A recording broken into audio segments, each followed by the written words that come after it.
Okay, so basically what, and I also want to screen share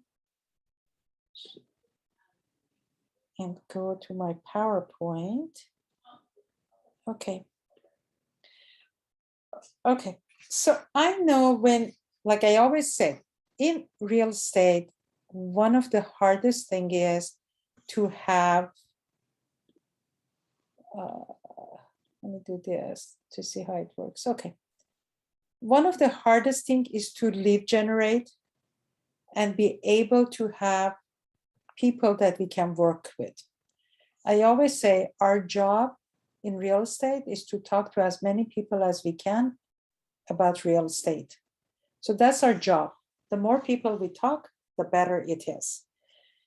You have to lead generate, and once you get these names, phone numbers, addresses, you put them in your database, and you will do follow-up. Okay, so I wanted to talk to you about the difference between marketing versus prospecting when you are doing lead generation. And just remember, if you lead generate every day, you control your income. When you control your income, you control your life.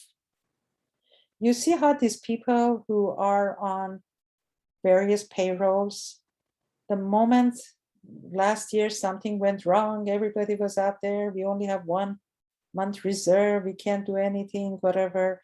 In some ways, it's because they have not control over their finances and over their income.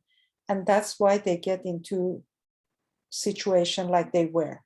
So I want you from get-go to understand that you came to real estate and you are a business owner now. You are not one transaction, you're not transaction-oriented commission earners.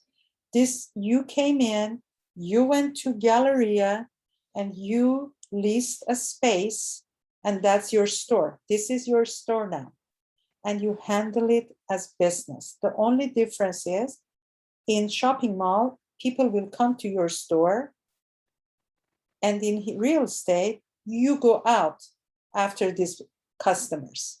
And that's one of the hardest things. And you have to go with that on discipline. Okay? So what is the difference between marketing and prospecting? Can either one of you tell me what is the difference? No? Okay. Marketing is what you pay for. Marketing requires you spending money on lead generation. Marketing is things like postcards, newsletters, paid advertising, buying leads from outside sources. So marketing is expensive. When you do geographical farming, let's say, you have a choice.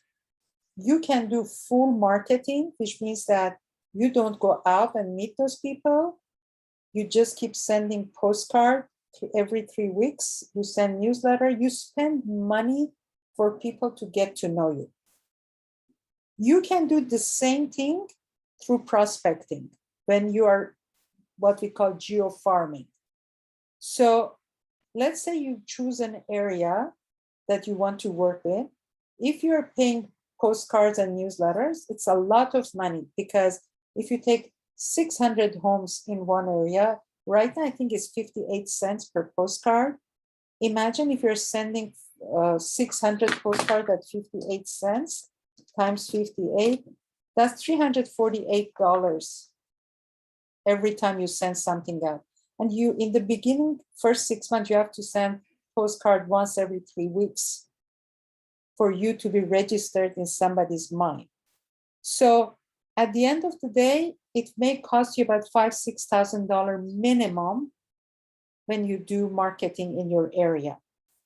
Now you can do the same thing by prospecting. And when we talk prospecting, it involves you actively doing the work. And some of this prospecting is like door knocking. You take that area every month, you start from this street, you go door knock, door knock, door knock, introduce yourself to these homeowners. you give them something, an item of value to them. We will talk about it later. But people will get to know you month after month when you go and you knock on their door, introduce yourself, and they see you. Believe me, once they see you for 3 or 4 times, they know that you are the local realtor. Because everybody starts door knocking, especially in January. Everybody's going to go, hey, here we go. We're going to go and make this year the best year. And I always say, no, your year starts in October. That's why the next 3 months is going to be all about lead generation, prospecting, and whatever you have to do in order for you to have leads that you can work on in starting January. I don't want you to be a starving agent 6 months from now. So prospecting is proactive prospecting. It's daily effective and efficient prospecting. What does it mean?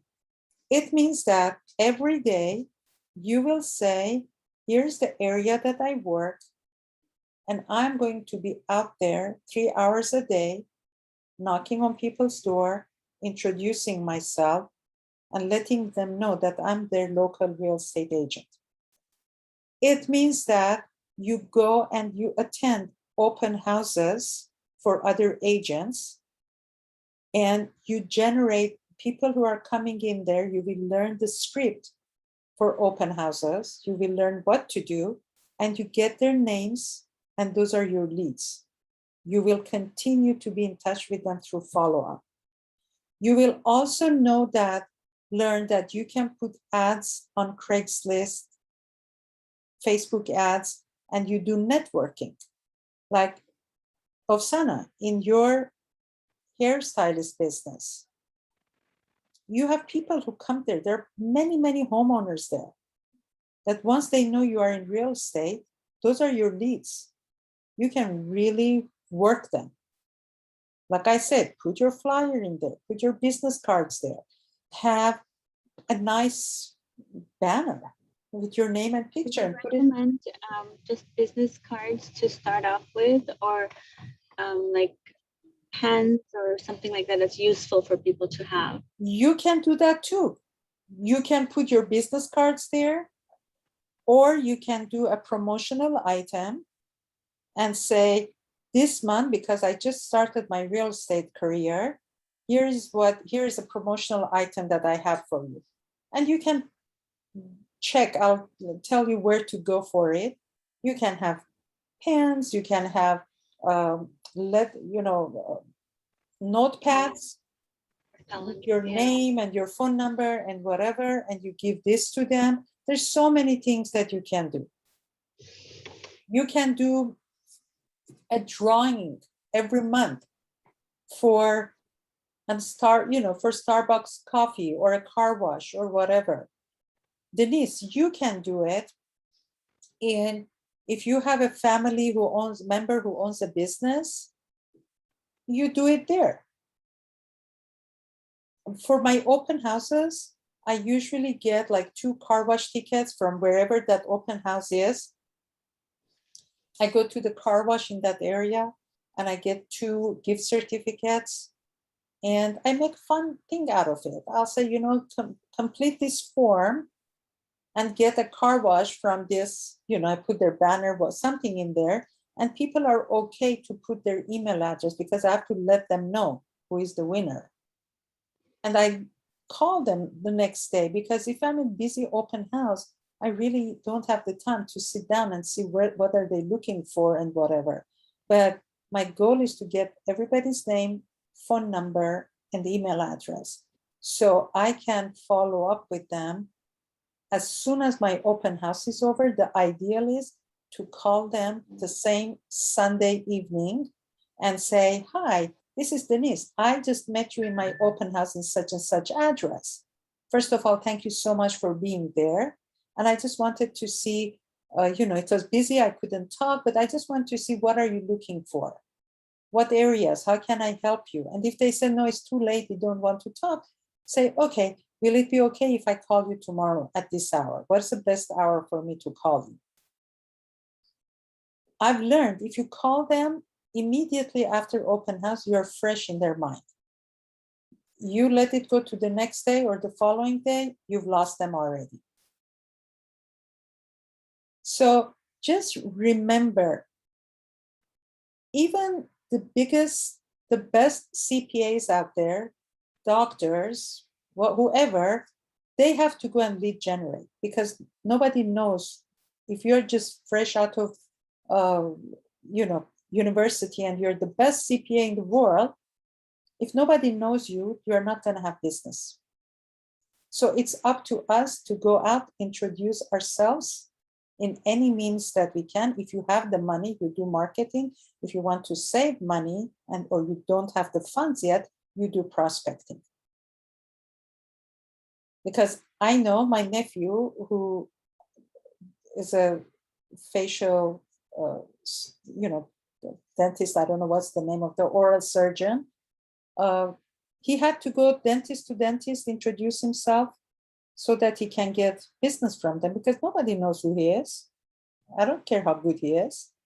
So if the CPAs are doing, dentists are doing, we are no less than that. We have to do it as well. That's your first priority. Any questions so far? No? Okay. Right now with COVID and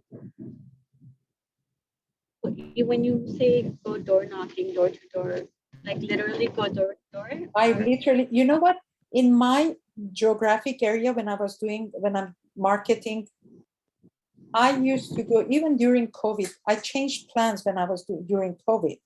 The first 6 months, okay, I did not go because I did not want to put myself in that position. But that 6 months, because I had their phone number, I was calling them to say, hi, this is Armina. First of all, let me go back. Yes, I practically went door by door in Sunland area where I work as my farm, and I introduced myself to the neighbors. The first time, there were some people who closed the door at me, but I just go knock, knock, and I stand back because I don't want them to think that, I would not open the door to somebody who's so close to the door. I dress professionally. I go door knock, stand, and I usually have something about the neighborhood, like what was sold in the area in the last month. And I just introduce myself. Hi, my name is Armina. I'm with Keller Williams Realty, and I work in this neighborhood. I just wanted to have a face-to-face introduction. Here is some information for the neighborhood. And is there any, do you have any plans about doing any real estate in the next 3 months or 6 months? Yes, no, no. Okay, perfect. Well, here is my information. You will see me around in the future. And when the time is right, I hope I will earn your business. Okay, so first time, they will forget about me, right? Next day or 2 weeks ago. But if I keep going back, do you think they will forget me? No, they won't. You know how many listings I've received because of our door knocking? I would go, especially summer, they're sitting outside on the porch. Hi, how are you? I'm Armina. I would go and they said, are you interested in doing any real estate in the next 6 months? No, we are not, or we have a friend. Fine, okay, use me as your backup. Same people called me, not even 6 months later. They called me, this was in September. In November, they called me to say that they're retiring, they're moving to Arizona, and if I can go and take a look at their house because they're thinking about selling. There was no friend. They just wanted to get rid of me. But because I've been there so many times, and they were ready, now I got their business. I had probably 4 transactions from my farm just because of walking. And that's a good strategy to say, like, oh, I'll be your backup, because I think people think real estate agents are really pushy, and they say, oh, like, nobody likes feeling pressured, like, oh, you have to call me or you have to do this. So that's like a good, pressure strategy. Exactly. And remember, it's like a bank account. You first have to fill up that bank account. You can't withdraw from that account if you have not deposited something in there. It's like any relationship. You can't just take and take from the other person. You first have to deposit something good in the relationship in order to be able to withdraw something. This is a relationship. These homeowners have to see that throughout the 6 months, 7 months, 8 months, you are providing them with value. So when the time comes, you ask them for business. Most of us, like I do once a year, I do client event appreciation. So everybody who throughout the years have bought more than one property from me or has referred me more than 2 clients to me, they're in my so-called A plus, and B plus list. So every year I do an event depending what age bracket. Last year I did the photo shoot for them, for the ones who have young children in the park. There was no conversation about real estate. This is not for me to ask business. This is me giving back to them. When Hollywood Ball was open, I would arrange for a group outing to Hollywood Ball, and I would invite a group of people that I thought they would mix well together from my past clients, and I would invite them to Hollywood Ball. This is my way of saying thank you for your business. So when you will eventually have to do client appreciation events in your business, but at this point you just want to build your database and work it, okay? SOI is sphere of influence. Those are people that you know and people who know you. Most of the business usually comes from people who know you. It's easier to get business from people who know you if you have a good name and good reputation, to get business from them, family members, than strangers. You have less convincing to do. But even your family members, remember, when we are new in the business, give them the benefit of the doubt that they may think, oh, Armina is too new in this business. Can I trust her? How can I trust her that she will do a good job, right? You always, that's why the concept of team is very important, that you are not alone. You are not new. I am here as your partner to be with you for when you're meeting with the buyer, when you're meeting the seller. So you always say, I know you may think I'm new, but I have a partner who's been in the business for 28 years. So we will be there together to make sure that you are fully protected in this transaction. You have to give them that confidence. So cold calling, door knocking was another ways of prospecting. Any question on prospecting before I go to how to build your database? Okay. So what is a database, or what we call CRM? If you have a business, Osana, we were talking to one another. You said that, your business has so many people. That's your hair salon's database. And those are your gold mine. That's when eventually when you want to sell your business, that's the gold value is. It's not the place or whatever, it's the clientele. So you have to build up this database. You first build it, and then you nurture it, and the business will come to you. So you may think, oh my God, who are my database? Well, start with your family members. Who are your family members? Who are your spouse's family members? Who are your current best friends? I put down as many things as I could think of in here, and you can always add to it to give you an idea. Who are your 10 college friends? Put them up, get to talk to them. Go on social media, find them. Reacquaint with them if you have to. And Command has a database that you can enter everybody there. But until such time that you know how to do it, just put it on an Excel format. Just think of people in this list or in this list Do you, Osana, do you volunteer at school?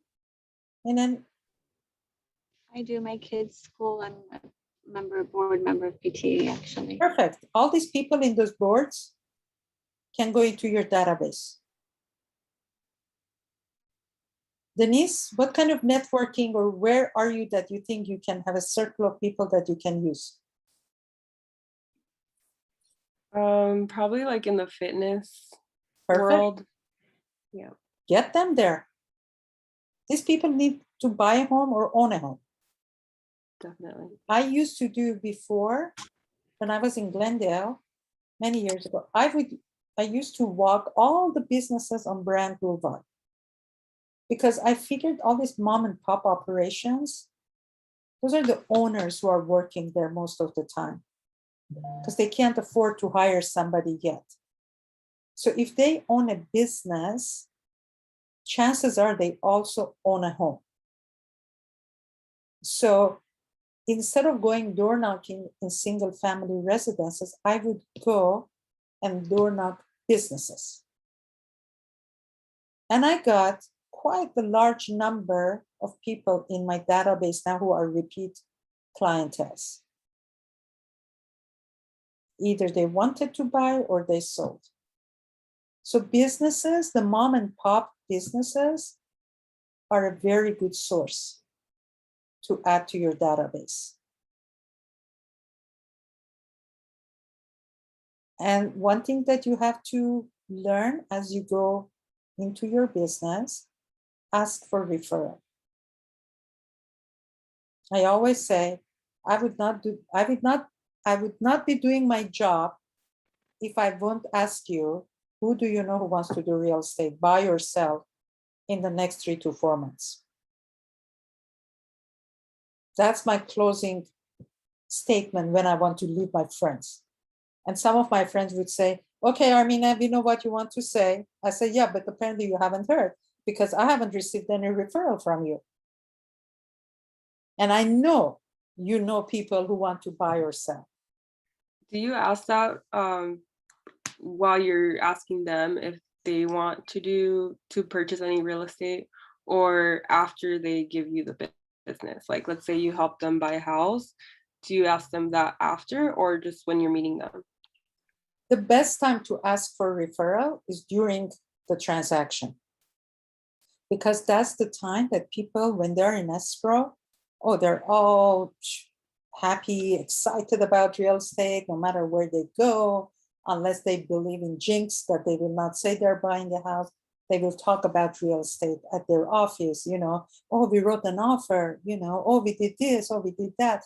And another thing is, when you get a buyer and you represent them and they're in escrow, ask them if they're working in an office. Now things have changed a little bit. We get that. Before, I used to send flour or See's candies or something like that, or the fruit, what is the name of that thing? The fruit baskets. The edible arrangement. Yes, I would send it to their office. And my coach had taught me that. When it goes to their office, guess what? Everybody's going to ask, oh, who sent you Who this? sent you that? And they're bound to say my real estate agent. Right, that's smart. So you learn, you will learn and you will do all these things too. I'm just opening your mind to the possibilities and what can be done. I also encourage you to go to YouTube and just type in real estate lead generation and just watch some of these videos, because you will get pretty good new ideas as how other agents do lead generation. And some of them have really good ideas. There's one lady, I forgot her name. She does wholesaling, but I really like watching her videos. So, oh, if you're married, who were all those people who were invited to your wedding, especially Armenian weddings? 400 people came there, dined, dinner, all these things. Granted, they brought good gifts. But I think the list they can do, you have their name and you have their addresses, you probably have their phone numbers. You probably can now get their email addresses too. And they all have to go in your database. All your children's friends that you're inviting to their birthdays, their parents should be in your database. So everybody who knows you and everybody you know have to be in your database. If your circle is not that big, then guess what? You need to expand your circle. Be more friendly. That's all I can say. Let's say you have somebody's phone number, but you really want to get their email. Do you recommend like a strategy to not make it kind of like awkward? I don't want to say, No, there is no "Oh, awkward marketing." No, just call them, say, listen, can I have your email address? Because you know I'm in real estate. If they know you, if you know somebody, if they're your friend, and if you ask them for their email address, what are they gonna say? Oh no, Denise, I'm sorry, I can't give you my email address. They say, you already have my phone number. What do you need my email for? No, because they said, you know, there's something I want to email you. Okay. Hey, I'm in real estate. You're my friend, right? I just want to give you good information. I'm building my database. Just be honest, I'm building my database. Believe me, your friends are not going to say, I'm not giving you my email address. Okay. If they say, they're not your friends. Okay. Okay? Unless you have proven that you're stalking them all the time. All right. So those were the important things about lead follow-up. I mean, lead generation and prospecting. So I want you, between, just like I said, the next 3 months, our focus and our intention is all on building up your database. Lead generation, you will need to learn scripts. I'll send you the scripts so you can practice those scripts.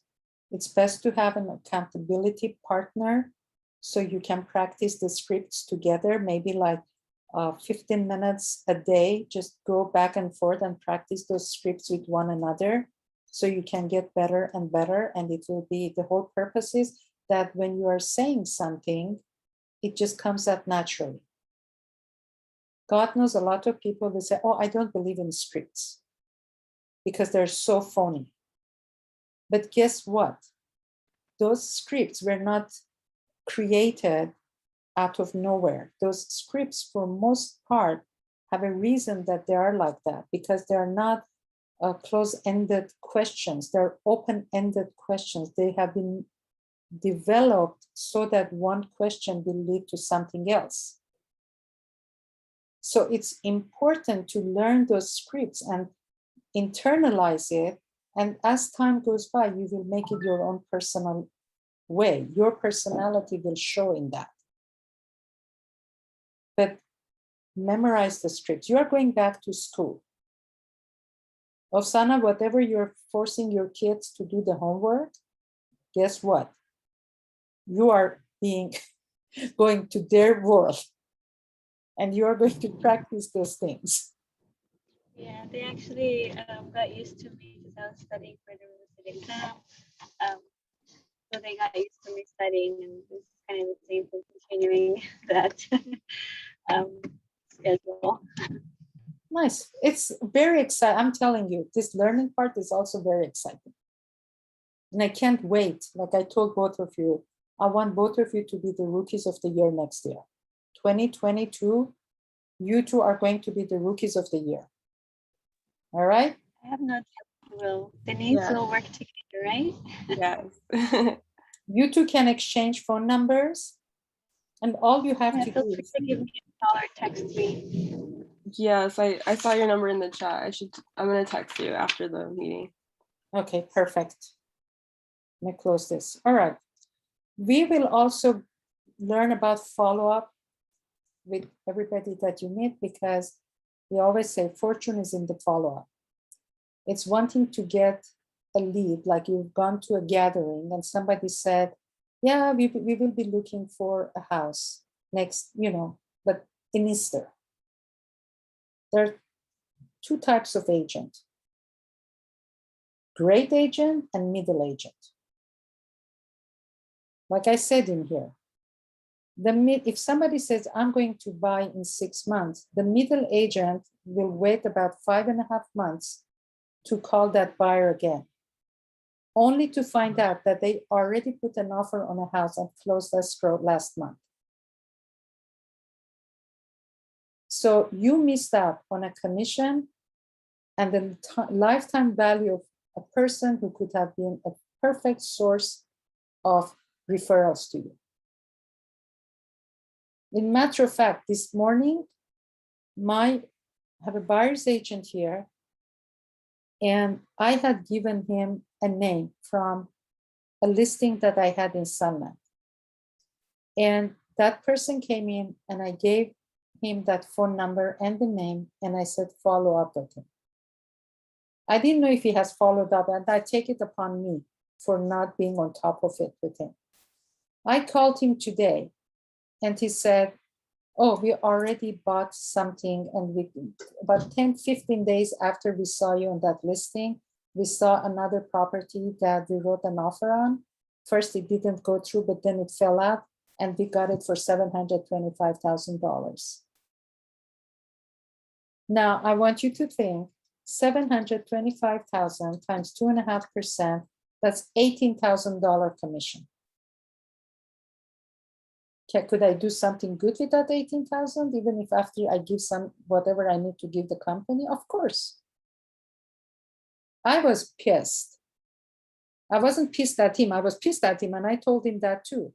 But I was more pissed on me because I thought I have not trained him well enough for him to know how important the follow-up is. You have buyers.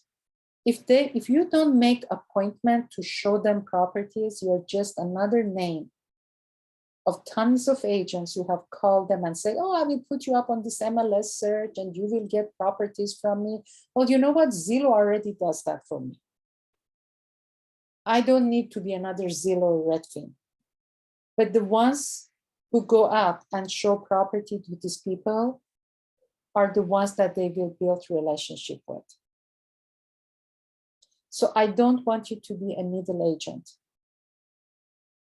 You need to be the ones who do follow-up and aggressively go after those buyers and sellers. And we will work on that as well. All right. Let me see if I did write anything. Okay, the last thing. The 7 things that you must have on your daily schedule.